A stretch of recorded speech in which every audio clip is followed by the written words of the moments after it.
from To Keto LLC. It's Keto Woman Podcast with Daisy Brackenhall.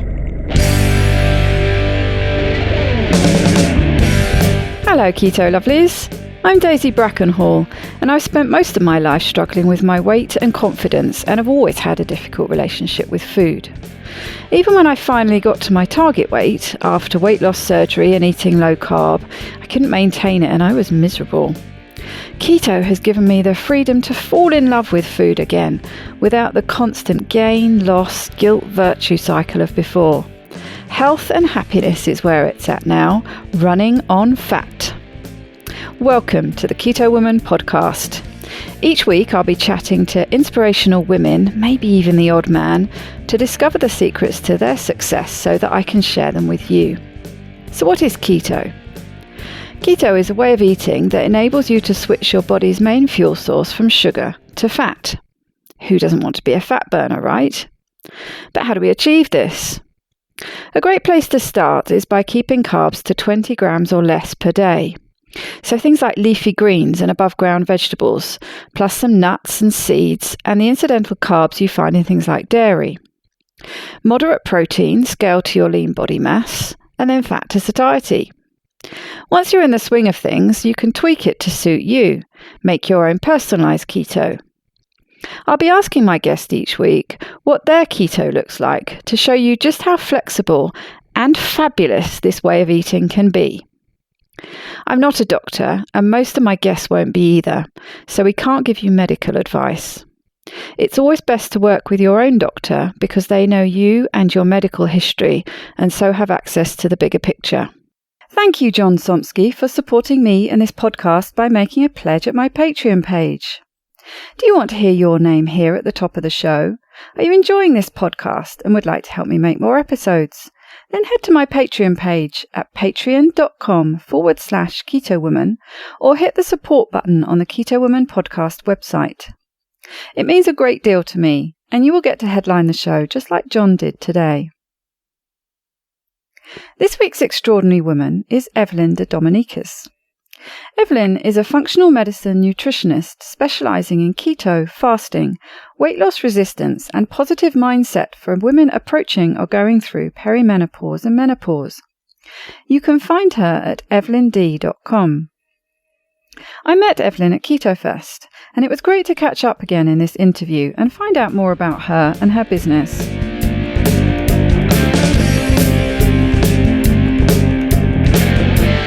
Welcome, Evelyn, to the Keto Woman Podcast. How are you doing today? I'm well. How are you? I'm well. It has been a bit of a stressful internet day. But apart from that, I am set up at a friend's house who has reliable internet. And so I'm okay now. Cortisol levels are starting to come down. Awesome. Yeah, starting to return back to a normal level. And the steam coming out of my ears has stopped. Good. So tell me about you. Okay, well, I met you at Keto Fest, and it was awesome. We were so busy that week. You were mega busy. I was just like a volunteer trying to help out. I'm a functional medicine nutritionist, just meaning that my study in my graduate program was functional medicine based, meaning looking at entire systems, not kind of the disease-based model that some of the traditional dietetic programs would kind of focus on. So you look at all the systems of the body, the hormonal systems, detoxification, digestion, and also the whole mind-body connection. So I've been in practice for about 9 years. But prior to that, I had a 20-year corporate career. And just in my kind of late 30s, I'm 50 now, I got this pull to just do something different. And I've always been into health and nutrition. So I eventually created my exit strategy from corporate America and got my master's degree in nutrition and a bunch of other certifications, energy healing, culinary arts, all kinds of different things I dabbled in that interested me. And I left. I took that leap and I've been doing this ever since, and it's awesome. I'd never go back. So, yeah. So I work primarily with women, that are in the perimenopause, menopause transition, because I find that because I've been through it and continue to go through it, that I can relate so much to women going through that as well. I mean, I love working with like young mothers and fertility and all that good stuff too. But, you kind of like attract your tribe by kind of what you're going through as well. So that's been my focus for the past 9 years. So yeah, that's me. I'm a mom. I have 3 daughters. I live here in Connecticut. And I've been keto, if you wanted to kind of jump into the keto discussion. I've been keto since about 2015 on and off. I'm going to preface that because for a while in that time, and my journey has been, it's been like junk food in my 20s, right? Smoking cigarettes, partying all the time, junk food, right? Then in my like mid 20s, I went vegan, right? And I was just like, okay, I'm going to just be vegan and never eat animals and blah, blah, blah. And then kind of evolved to vegetarian and pescatarian, meaning that I ate fish because I kind of didn't feel right. And then that led me to paleo, and paleo led me to keto. I was just going to say, you went from full-on sort of junk food into vegan. I presume it sounds like I need to clean my act up and clean living, yeah. Clean eating. And then you say you moved from that to vegetarian and then started adding fish. Were you just finding that the vegan way of eating wasn't really working, or just too hard to stick to, or what was it? Yeah, I wasn't feeling well. Right. I mean, I was in my 20s at that time. So I had gone from like partying, smoking a pack of cigarettes a day. Like I was just like a mess, having a lot of fun, but just a real mess. And I always kind of had that inflamed, overweight look, like 20, 30 pounds extra that I was carrying. And I just didn't feel good. I was just like sluggish and just kind of moping through life at such a young age. Like I just didn't have any vitality. So I read a book that my hairdresser recommended, and it was about food combining. This was back in the 80s. I'm old, people. So it was called Fit for Life, and it was all about food combining and processed food. So that really gave me an appreciation for real food. And then it had a very vegan slant to it. So I started to kind of go cold turkey. I quit smoking. I never quit drinking, but except when I was pregnant. But I quit smoking, and I started cleaning up my diet. I bought a Vitamix blender and just started to let go of all the animal products. The last food that I got rid of was bacon. Held on to the very end. Yes. Yeah. And so then I did it, right? And then, so I was vegan for a few years, actually got married and had my first daughter. I was still vegan. And it was after that pregnancy that I started to kind of just not feel great and energy. And you need energy, obviously, with little ones. And so I started to reintroduce some dairy and eggs, and I started to feel a little bit better.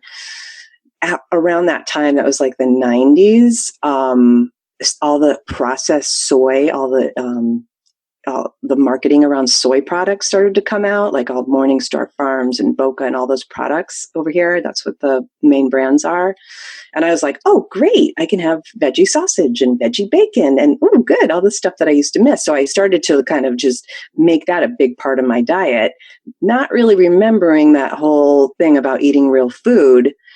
And then I started to get sicker and sicker. By the time I had my third child, I got diagnosed with Hashimoto's. And it's no wonder with all that soy, my gut was kind of wrecked from all that. At the time, I was eating a little bit of fish. And so with that, I started really digging into like what's Hashimoto's and what's going on with me. And my doctor was basically like, oh, you're going to take this Synthroid, synthetic T4 for the rest of your life, and come back every few months and we'll check your levels. And if your levels aren't good, we're going to give you more and we'll keep upping your dose. And that's exactly where I was heading. It's also it's something that crops up quite often, isn't it, with women Hashimoto's when you have a big hormonal change. So puberty, pregnancy, menopause. Exactly. So it was one of those things that was very much the impetus for me to really delve into alternative approaches to health. Yeah, I think whenever a doctor says, right, so we're going to start you on this medicine and you're going to be on it for life and you're probably just going to have to keep taking more and more and more. Yeah, it's just red flag. Exactly. And, at that time, I think I was in my early 30s and I was I was still into nutrition and health, even though I was kind of on this soy bandwagon. And that's when I just started to kind of read and explore what wasn't called functional medicine back then, but right today it would be considered functional medicine. And I started to learn all about the micronutrients involved, how stress plays such a huge role in terms of your thyroid function, and the gut related to autoimmunity, which Hashimoto's is autoimmune thyroid disease. So I started to kind of learn all that stuff and piece things together. I mean, I didn't, figure it out. And I worked with a lot of doctors along the way. But with every kind of exploration, I'd learn a little bit more and a little bit more and a little bit more. And it was kind of like my health is what kind of led me to my path of like becoming a functional nutritionist and working with women very holistically. I mean, I love labs and I love kind of working on, the nuts and bolts of a diet, but I like working with women in terms of their whole story and, what their mindset is and like, how are they managing their stress? What are their beliefs, in terms of their body and food and dieting and all that stuff, and really helping them kind of unpack all of that and make those connections with like how some of the beliefs and, physical actions that we might be taking could be working against us and working against those goals that we have for ourselves for optimal health. Yeah, I really like the functional medicine approach. I love that holistic, really taking everything into account, not just, someone comes in with a problem, a symptom, and don't just treat that in isolation. I mean, it makes perfect sense. How can you treat anything really in isolation? Apart from maybe something really obvious like a broken toe, I suppose. But even that, it's useful to find out, what led to that in the first place. Maybe there's a balance issue or something like that. What I mean? It's almost makes no sense not to take that kind of approach. Agree. I totally agree. Yep. Sounds like a really fulfilling vocation. And I know you have, you mentioned before that you have a lot of people coming to you, particularly with perimenopause and menopause issues. Maybe we could talk a bit about that, because I think the listeners are going to find that really useful and informative and helpful. Yeah. So, I mean, everybody has their story. You have yours. I've heard it on the podcast, and everybody that I come into has their own story. And a lot of it, there's the outward story, but then there's that inner story of how we grew up and what we thought of our bodies, really going back to probably preteen with me. I know it was like when I was in junior high school, like 6th, 7th grade. And I just started to notice that, there were some girls that had bodies that looked one way and they had all the boyfriends. And then I had my body and it was kind of like, like whatever it was, I just didn't like it. And I immediately kind of, as soon as I got into high school, which was 14 for me, it was like, how do I make myself smaller? How do I make myself more of that ideal that boys seem to like, right? So, I mean, I wasn't that boy crazy. Well, maybe I was, I don't know. But so then it was, you get into this whole like restriction and over exercising and whatever was, in style at the time in terms of approaches. I did Slim Fast and Weight Watchers and, starving myself and throwing up and all this stuff. And everybody has a story that might have threads of that, of just not feeling good enough. And for some people, that stays with them very strongly, that need to be a certain size. And I get it, because I was that too. So it's learning to not necessarily just let yourself go, but can you accept where you are, and can you use food more for healing and nourishment, and use exercise more for like just letting your body kind of express itself and like sweat things out and just move naturally, versus all this forcing into macros or forcing into a caloric box that will make your body do what you want it to do. And when you get into perimenopause and closer to menopause, which the average age is 51, for me, I was 47, your body will not let you get away with that. It's hormonally, what happens is your ovaries are dialing down their hormone production of like estrogen, progesterone, and the rewiring that goes on in the perimenopause menopause transition then transfers to your adrenal glands, which are our stress hormone producers. And they also the adrenals regulate your blood pressure and your adrenaline and noradrenaline. But the most famous hormone that we hear about, especially when it comes to weight and belly fat, is cortisol. So in the hormonal cascade that happens in the perimenopause menopause transition, now the sex hormone production, which, makes you feel good, makes you have like a strong sex drive, makes you have good energy, good skin, and helps you with fat burning, is now competing with the adrenal gland production of cortisol. So if you're stressed out and you're hating on yourself, and that's the message that you're telling yourself, and you've got a stressful job and you've got kids and all this stuff, you can't get away with it anymore. Your body starts to say, and that's when either weight comes on, or diseases pop up, or, whatever other symptoms like hot flashes and night sweats and brain fog and all that other stuff that is associated with menopause. So when I'm working with women, the easiest thing, right, is the diet, for most people. So you get that going, you find the adequate approach to exercise that works for that individual. And for some, it could be vigorous exercise, but for a lot of people that I'm working with, they need more restorative exercise. They need to be outside, not power walking, slow walking, breathing, yoga, those kinds of things, not like pushing like through CrossFit and just running. That's too stressful for the body. And for some women that are struggling, for other women that have it all optimized, they can go for it. Exactly. For some people, it's a great stress reliever, isn't it? To really work it out like that. But it's just finding which box you fit in and not try and force yourself into the one that you think you should be in. Exactly. Right. So it's finding the sweet spot for you, and everybody's different. And so I never kind of go in with a preconceived notion. I don't even go in with a preconceived notion that everybody needs to be keto, but I do always have a lens for how many carbs can you tolerate. And, if you can get away with some carbohydrate, which some people can, but most people that are coming to me want to lose weight. So that's already kind of my one clue of many, that they are either dealing with a lot of stress or insulin resistance, or both, because both can coexist, of course.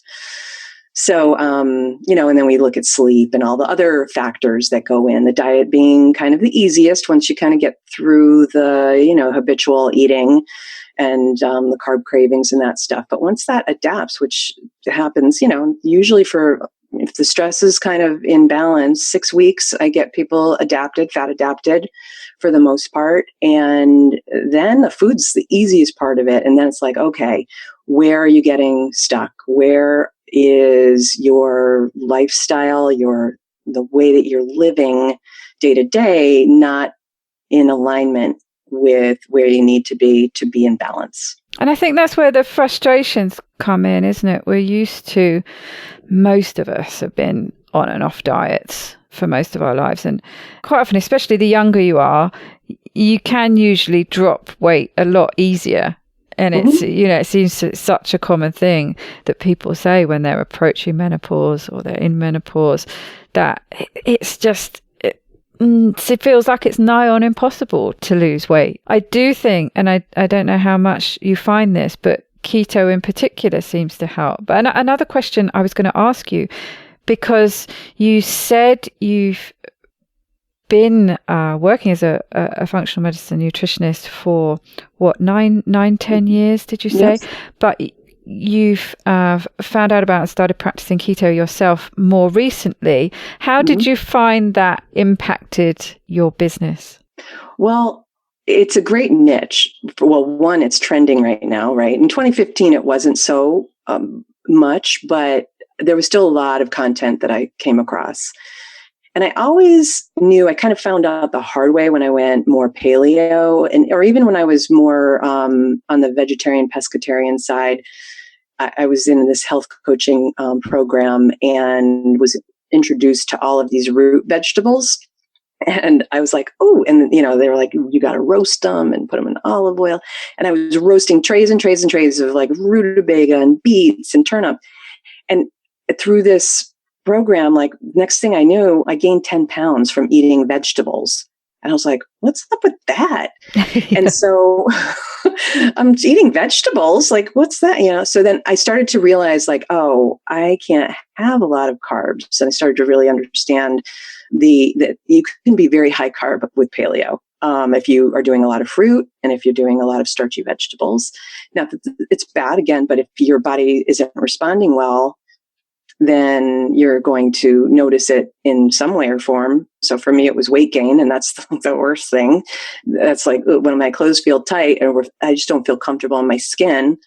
So then that kind of led me to, okay, low carb, and then finally keto. Well, keto now, I should say. And and so when I first started keto in 2015, I loved it, of course. And I was like paleo keto, so I wasn't doing a ton of dairy. But I started to kind of there were some stressful things going on in my life. And it was like, even though I was out of my corporate job, I was doing yoga retreats and just a little bit of discourse there. And there was something that was out of alignment, and I was internally feeling stress. And I got knocked out of ketosis, and I put on, again, 10 pounds. It's that 10 pounds that really drives my life, but 10 pounds. And I was like, oh, keto's not working. It doesn't work for me. But now I revisited it. I kind of stepped away, went back to kind of paleo and, tried other kind of macro configurations. And it just was so not appealing because like you either have to go low fat. For me, it's like I gain weight with carbs. So I have to go very low fat, which is so not satiating. And I felt like I had to eat every 2 hours, and having a taste of keto before, I was just like, oh, so I went back. It didn't take me too long. It was maybe 6 months. So I went back to it. And then I started to realize and kind of dig into all the different approaches and focus on that stress piece. Stress raises cortisol. Cortisol raises blood glucose. That raises insulin. And for the insulin resistant person, that's going to knock you out of ketosis if it's chronic. And, I'm kind of wired for stress. So I'm just kind of more of a fight or flight person. I run on that sympathetic part of my nervous system a lot.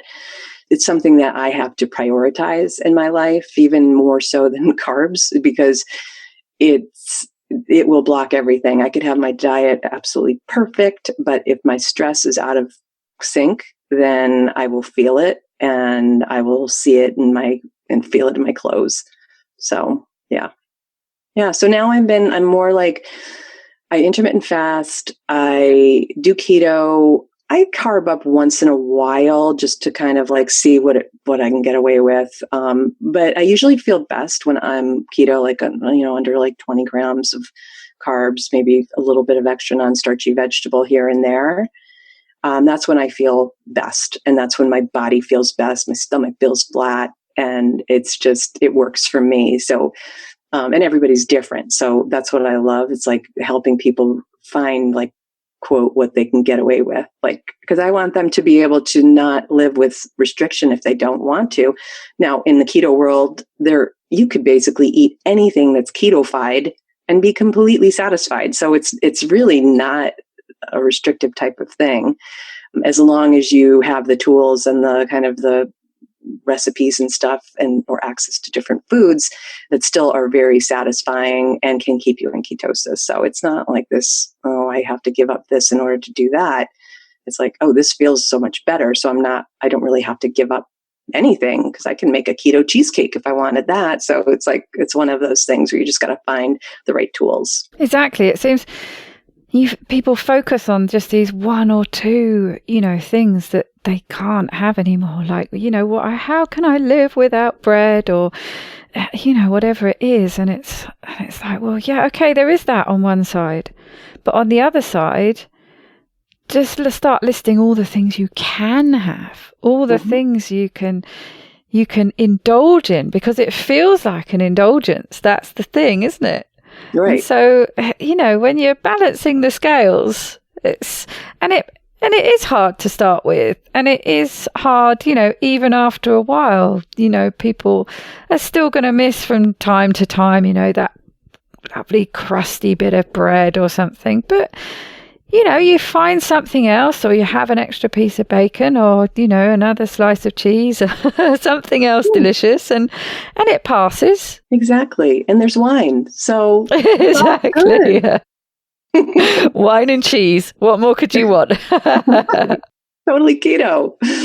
So you have quite a few women coming through your doors, and what would you say is the most common complaint? What are they coming to you asking for your help for the most? Well, mostly I hear, I feel stuck. Like, hey, kind of what you said, like what I used to be able to do to snap me back into shape no longer works. And hey, I never had this tire around my middle, and now, I can't get rid of this thing, and of course they say it with just such disdain for themselves. And, it's heartbreaking, because it's like, you can't really, you have to approach it from a place. I mean, I don't want to, it's kind of overused, but of self-love, but you definitely can't come at it from a place of self-hate, because that energy, not to sound too woo, but like that energy doesn't attract what you want.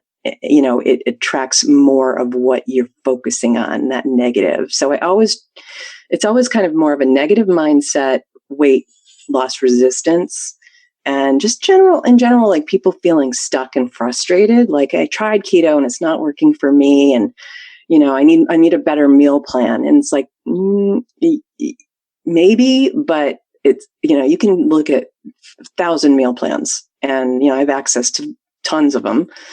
But it's more about that holistic piece, like what's going on in terms of your entire life cycle and lifestyle, I should say, sleeping, stress, mindset, movement. It all has to be in balance. And then the food, like I said, is the easiest piece, but they think that's it. It's like, oh, it's the food. I do get a lot of people that also have some patterns, like emotional eating patterns, binge eating patterns, and that's tough too, because some of that is, our patterns can be ingrained in us from a very young age, and working through that has been actually very challenging, but I've learned so much through it that, it's not about, beating your client into submission. Like, no, you can't have that. And like, you need to follow this plan, but more being that space for them to recognize their patterns and understand that they're empowered to make different choices. And the visual I have is, so it's all neuroscience, actually. So we've got pathways. So the analogy that I use is, imagine like a superhighway, a freeway that's well-traveled. You can go 90 miles an hour on it. And that's representing your habit. So reaching for the nuts and devouring a whole bag whenever there's some sort of stress trigger, or even if you're over hungry. And so in contrast, imagine that there's this open field and you see a red house, and the red house is representing your ideal behavior.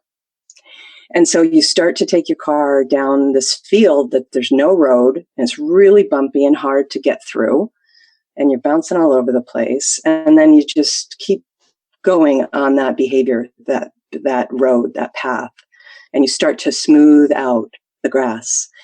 And you keep going and you keep smoothing. And the more that you repeat that behavior and not go on the superhighway, it becomes more of a smooth road. It becomes a new neural pathway. And that superhighway, that old habit, starts to overgrow. And so it starts to become less appealing and accessible to you. So you start to kind of shut off. That neural pathway starts to kind of fizzle away. And now you've got this new pathway with ideally your optimal behavior, which will give you the best result. I mean, and then there's other things that you can unpack there, like in terms of, why, am I trying to numb out? And I know like this was something with me with wine when I was in corporate America. Like I'd come home or, get off my calls for the day and I'd be like, where's the wine? And I'd have 2-3 glasses of wine just to not feel what I should have just allowed myself to feel, which was that stress release and maybe frustration or whatever is that uncomfortable feeling that we're trying to avoid. Yes, exactly. We really need to just sit with those feelings, don't we? And let them flow through from a place of, my therapist would, I guess, would just call it a place of curiosity and compassion, and just be with them for a while and find out, what's going on, rather than what we tend to do, which is just try and, numb them, push them down, push them away, because they're not necessarily pleasant feelings to feel, are they? Yeah, we want to avoid them. So we want to avoid discomfort. That's human. Yeah. So using alcohol is a common one, but we can, of course, use food as well, shopping, gossiping, too much TV, too much exercise. Like there's so many different things that we do to try to avoid those feelings. And like I was saying, it's human because we're wired to not be comfortable, not be uncomfortable. So we try to avoid discomfort. And when we really actually allow those feelings to be expressed and released, we realize like, oh, we didn't die. Like it's not great to feel discomfort or pain or fear or sadness, but it's not going to kill us. And so by keeping it in, I see this a lot, and I've seen it with myself. It's like keeping in stress or trying to avoid conflict. It in my body, and I see this with other clients too, and friends and family. It's almost like you're carrying a weight, and then it expresses itself as weight gain or the inability to lose weight. And it literally is a weight for us. So absolutely, all those feelings, they fester, don't they? I think, we do tend to internalize things as women in particular, and that manifests in so many ways, doesn't it? Like you say, it manifests as weight gain, but it can really manifest as all sorts of other different kinds of pain, I think. It can headaches or different kind of tension stresses in our body, or, neck pain, back pain, all sorts of things. And we do really need to learn to release this. And funnily enough, it was something I was talking about with my counsellor yesterday, about releasing those burdens, like you say, that we carry around, and any kind of anger or bitterness we feel to people is to embrace that sort of spirit of forgiveness and letting things go. Because if you don't, it stays in you, and it does actually end up causing a physical and emotional, for sure, but a physical damage, doesn't it? It does. Dr. Christiane Northrup, she's somebody I follow and admire so much. She wrote a book called The Wisdom of Menopause. That's just a Bible for me. I don't love all of her nutrition stuff, like she's a soy proponent, but she does recognize the whole blood sugar thing. But what I really love about her work is she connects the physical with the spiritual, emotional. And so, like, for instance, with fibroids, she shares her story, but she has found in her practice and in her work that fibroids, which, they're like tumors in your uterus and, down in so you could have ovarian and all different kinds of tumors down there that could be benign, but her theory is that they are unexpressed creativity. And she has other similar correlations with like breast cancer. Like it's just giving too much and not receiving enough from others. So yeah, there's a lot of that. And then just the other thing that came to mind while you were talking about that is animals in the wild who don't get modern diseases like we do, they shake things off. Even our domestic dogs and cats too. I'll notice they'll like wrestle, and they're having fun, but it's like, kind of pseudo aggressive. And then they both shake off and they're shaking off the residual stress that they experience through that little wrestling. And animals in the wild, if they get chased, like a deer gets chased, it will shake off the fear that it was feeling when it was potential prey.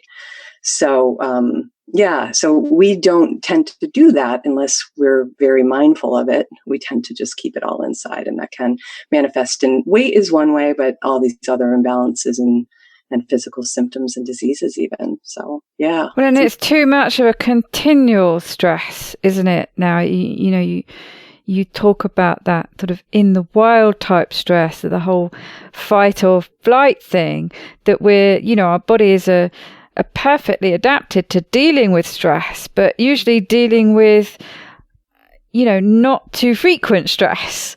Yeah. And so sort of we can have a major stressor like, there's something coming towards me that's going to kill me. I've got to get away from it. But, we have these sort of slightly lower type stresses, but consistent all the time. And we really need to find a way to just get rid of that. Right. Shut down the phone. Then there's stress we can't control that we don't even know is happening, which could be things like Wi-Fi pollution, toxins in foods, toxins in our water, toxins in our air. I mean, that stuff we can't really avoid unless we're going to live in a bubble. But we can shut off our phones at night, make sure that they're not on our bedstand. Like that's a huge sleep one.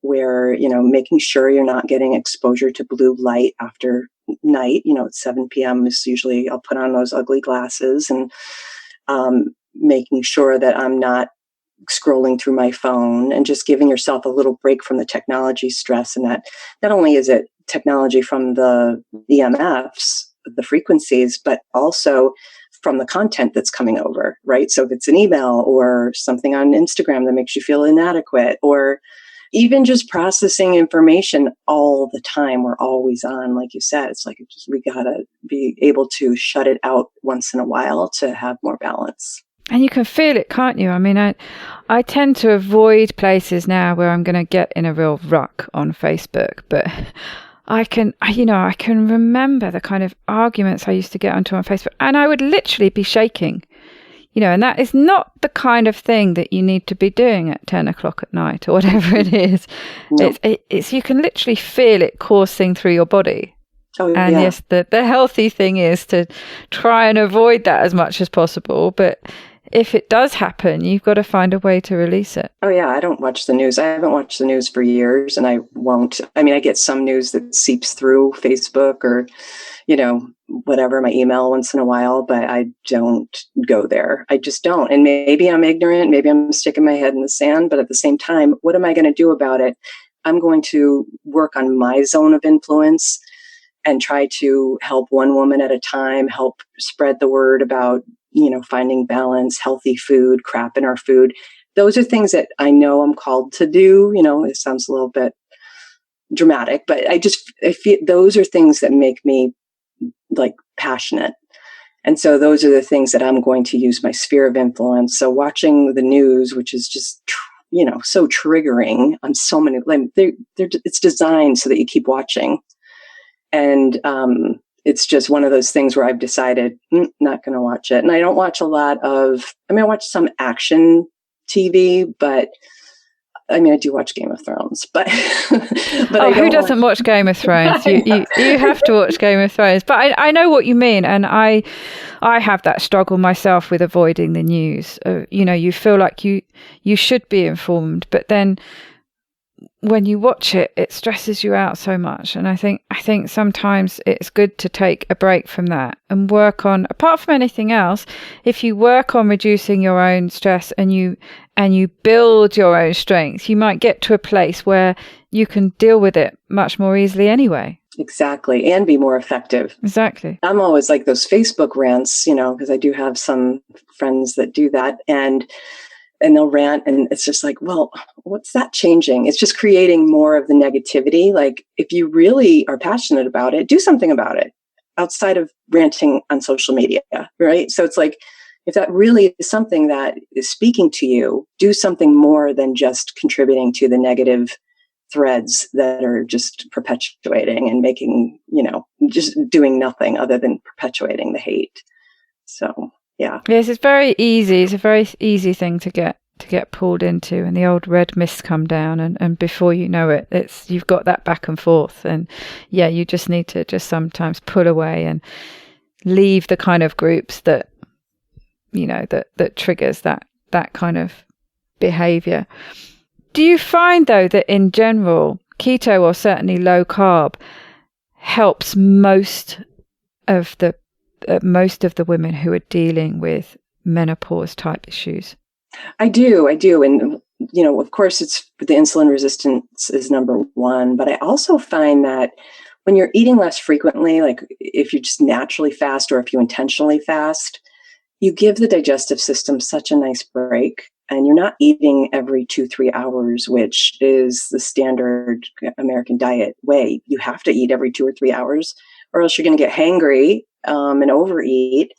And just your appetite is driving everything, right? So with keto, I just find that one of the best benefits, other than managing that blood sugar response, is giving the digestive system a rest. And then, of course, the brain benefits, like just being able to focus and that calming keto feeling. Like the world needs more of that. So, there's so many different aspects to it that are beneficial. And from a hormonal perspective, like I described with the adrenals taking over production of your sex hormones in the menopause transition, that like blood sugar stuff becomes just majorly important. Like I said, you focus on the food. That is the easiest thing. The stress patterns are, kind of like then where you really have to go and just like, okay, what can you let go of? What are you trying to not feel? What's going on deeper than just your diet? And do you find there are particular balances or does it completely vary? Different sort of macro balances that predominantly work well? Do you find that, that people have to moderate protein and eat more fat, or eat higher protein and keep their fat a bit lower? Is there a common thread throughout, or is it completely variable depending on the individual? Well, I work with a lot of groups, and my meal plans are basically designed on the traditional kind of like moderate protein. So 3 to 4 ounces at a sitting, and then fat being more of that variable, and the carbs being around 20 total grams, maybe 30 if it's only vegetables. I find nuts can be like such a slippery slope for people in terms of over consuming and that fiber. I don't know. And some people are super sensitive to the veggies too. So, but where I find, and especially when it comes to weight loss, is once you get those macros kind of dialed in, and if you're working out heavy, like weight training and stuff like that, super duper, like, endurance type of activities, you might need more protein as well. But what I usually find is that the lever is the fat macro. And usually at first I want them to kind of eat to satiety, like listen to your body, eat to satiety. And then once they're fat adapted, if they're not losing weight or they get stalled, then we kind of scale back the fat and allow the body to use its own stored body fat for fuel. You don't want to do that too soon because then the fat adaptation might not happen because of stress. So you make sure that they're fully fat adapted. They have all the signs of that. You can test your ketones if you want. And then if they're not progressing towards their goals, then scale back the fat in very slow increments. That's the thing with women and keto and fasting. It's like you kind of have to go slow. Even transitioning into keto from like a standard American diet or even just a higher carb paleo diet, you don't want to go from 100 carbs a day to 20 overnight. You just start to scale down for about a week or so. Make sure you feel okay, that you're not kind of getting those stress signals, because that'll just block everything. You might as well just have a donut if you're going to, if your body's going to perceive what you're doing as a stress. And same with fasting. If it feels natural to skip breakfast or not have dinner, fine, but don't go to like a 24, fasting schedule right off the bat. Start to kind of inch your way into like, okay, can I go 14 hours? Can I go 15, 16? And making sure that it feels good, but it's a balance because your appetite is, especially your clock appetite, it's very programmed. Like I'll use my dogs as an example. They know when it's 6 a.m. and they know when it's 5 p.m. and they don't have watches. So our appetites are similar. If we're always used to having breakfast at 8 a.m., it's going to take about 3 days for your body to adjust to having it at 11. So, you don't want to make that a stressful event, but you also have to recognize that your body will adapt. So you find that bringing in intermittent fasting helps quite a lot with your clients as well? Yeah, because you just really, it's just so easy to just have 1 or 2 meals a day. Like I'm pretty much a 2 meal a day person. I do one meal a day if I'm really busy, and so, but everybody's a little different. So if somebody's stressing out about it, or if they're dealing with some other issues, I'm fine with bypassing the fasting and just sticking with like getting your macros right. So it's, that's individual. So that's kind of how I start with like a general framework, and then you tweak based upon how the person's feeling and their results and blah, blah, blah. So yeah. Mm-hmm. Exactly. You have to start somewhere, don't you? And do you, where can people find you? Do you have to see people face to face? Do you work with people on the internet as well? Yeah, I work with people online, mostly actually. So I have a website, evelynD.com, and I have like a free meal plan there. It's like the Keto Kickstart. It's like a real food approach. So simple meal plan that's free. You just get that downloaded, and then you'll be subscribed to my newsletter. And I send out a newsletter every week sometimes. I run programs. I work with people face to face here in Connecticut too. And if you're local, that's great, but most people are not. So, and I have packages and all kinds of stuff. So, yeah. The wonderful world of the internet. I know, it's great. Gives you access to someone anywhere in the world. I mean, yes, my counsellor that I work with, he's in the south of England, and it matters not. It doesn't. Even my accountant's in Florida, and I'm up here in Connecticut, and she's fabulous. So it's like, it doesn't really matter anymore. I'd rather have a great person that I click with than somebody who happens to be close by who I don't click with. So exactly, it works perfectly both ways, doesn't it? As a business owner, you're not restricted. Your client base isn't just restricted to the town you live in, and as a customer looking for somebody, you're the same. You're not restricted to whoever's local. It's amazing, as long as your internet is working, of course. So perhaps you could wrap up with a top tip for our listeners. Top tip would be listen to that little voice. Listen to your body, which I know is kind of nebulous, but listen to your body. It is always telling you something, whether it be bloating or a headache or fatigue or weight gain or whatever.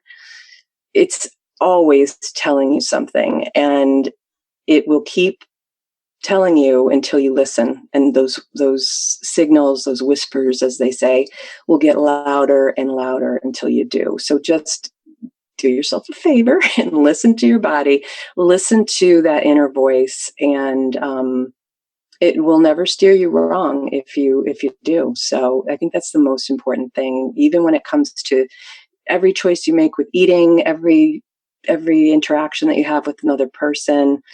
Just try to kind of be as mindful as you can about like, okay, what am I experiencing in this? What's that person experiencing in this situation? What's my body telling me? And then listen to it. And it's always communicating. So I think that's the most important tip that I've learned along this journey so far. Yes, I really feel that keto helps with that. It certainly has with me. It's certainly helped me tune in a lot more to things like hunger and satiety signals. Yeah.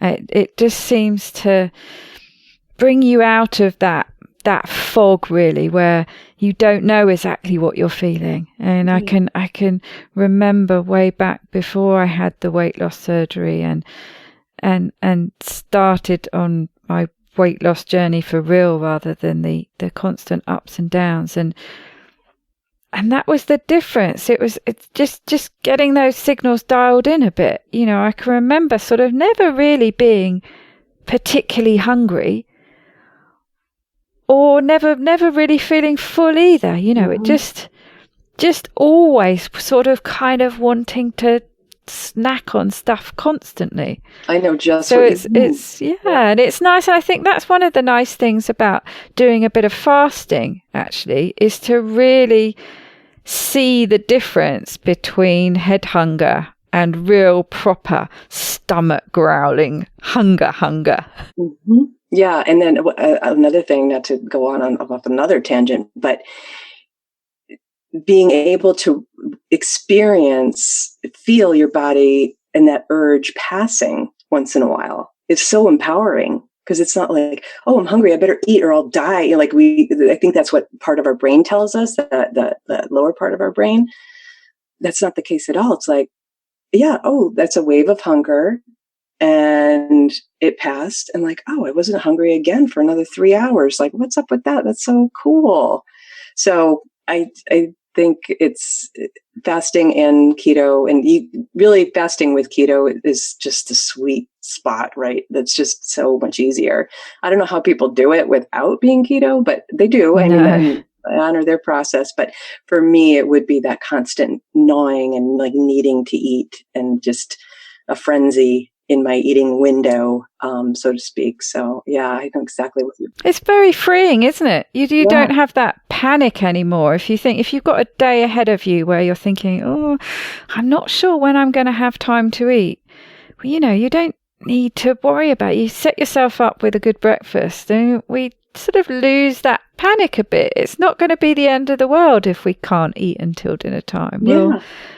We'll survive. I think it's very empowering. That's what I like about it. It really seems to give people confidence in themselves and what they can do. I agree. And in nearly every situation, it's like for travel, for work, for it's just like, oh, I'll just fast. No big deal. Exactly. Well, thank you, Evelyn. It's been wonderful talking to you today. Same here. Thank you so much, Daisy.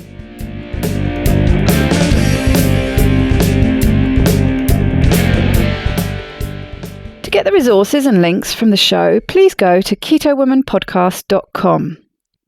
Are you my next extraordinary woman? Maybe you've got an idea for a show, a topic you want to hear about. Let me know how I can tickle your earbuds by dropping me a line at daisy@ketowomanpodcast.com. If you fancy joining me on this exciting adventure and want to help me create new episodes, please go to my Patreon page at patreon.com/ketowoman, or simply hit the support button on the Keto Woman podcast website. It's thanks to the two keto dudes that I'm hosting this podcast.